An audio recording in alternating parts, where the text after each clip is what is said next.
This channel's content is strictly for educational and informational purpose and does not endorse or promote any form of violence, harm, illegal activities, self-injuries and communal disharmony. ফের আরজি করের আন্দোলনের পাশে দাঁড়ালেন সুখেন্দু শেখর রায়।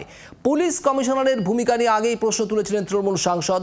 গণ আন্দোলন দেখে অভিভূত মন্তব্য সুখেন্দু শেখর রায়ের। আন্দোলন বিপথে চালিত করলে কি হয় তা দেখা গিয়েছে মন্তব্য সুখেন্দু শেখরের।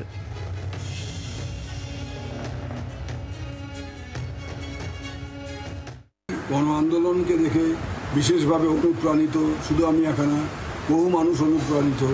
আর আমি ব্যক্তিগতভাবে মনে করি একজন ৭৫ বছরের বৃদ্ধ হিসেবে যে এই আন্দোলনকে দেখে সবারই শিক্ষা নেওয়া উচিত যে যদি কোথাও অত্যাচার হয়, যদি কেউ সেই অত্যাচারকে যদি সেটাকে অন্য মুখে ঘুরিয়ে দেওয়ার চেষ্টা করে, তার বিরুদ্ধে কিভাবে বিক্ষোভ হতে পারে তার একটা নমুনা আমরা সম্প্রতি দেখছি। এবং এখান থেকে দেখে আমাদের যেমন বঙ্গভঙ্গ আন্দোলনের ইতিহাস থেকে শিক্ষা নেওয়া উচিত, একইভাবে আজকে নারী জাতির উপর যে আক্রমণ, তার বিরুদ্ধে যে পুরুষ নারী আবাল বৃদ্ধ বনিতা যেভাবে রাস্তায় নেমে তার শান্তিপূর্ণভাবে প্রতিবাদ করছেন, সেখান থেকেও সবাইকে আগামী দিনে আরও বেশি অনুপ্রাণিত হওয়া দরকার বলে আমি মনে করি।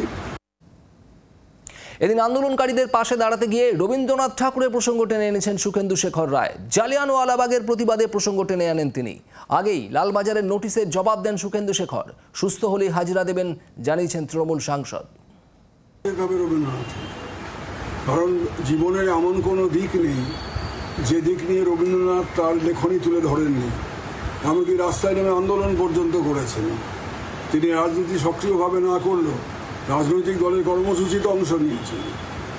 ভারতবর্ষের বুকে প্রথম তিনি জালিয়ানওয়ালাবাগের হত্যাকাণ্ডের বিরুদ্ধে দরজায় দরজায় মানুষের কাছে নেতাদের কাছে আবেদন করেছিলেন।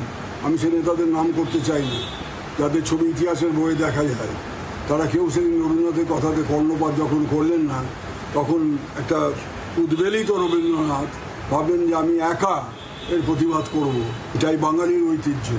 এই ঐতিহ্যকে মনে রেখেই যখনই এই ধরনের পাপ, যখনই এই ধরনের অপরাধ সংগঠিত হবে, ঐক্যবদ্ধভাবে সমস্ত বাঙালিকে, সমস্ত ভারতীয়কে ঝাঁপিয়ে পড়ে এর প্রতিবাদ করতে হবে, কিন্তু অবশ্যই শান্তিপূর্ণভাবে। বাংলার আওয়াজ, বাঙালির আবেগ, জি ২৪ ঘন্টা।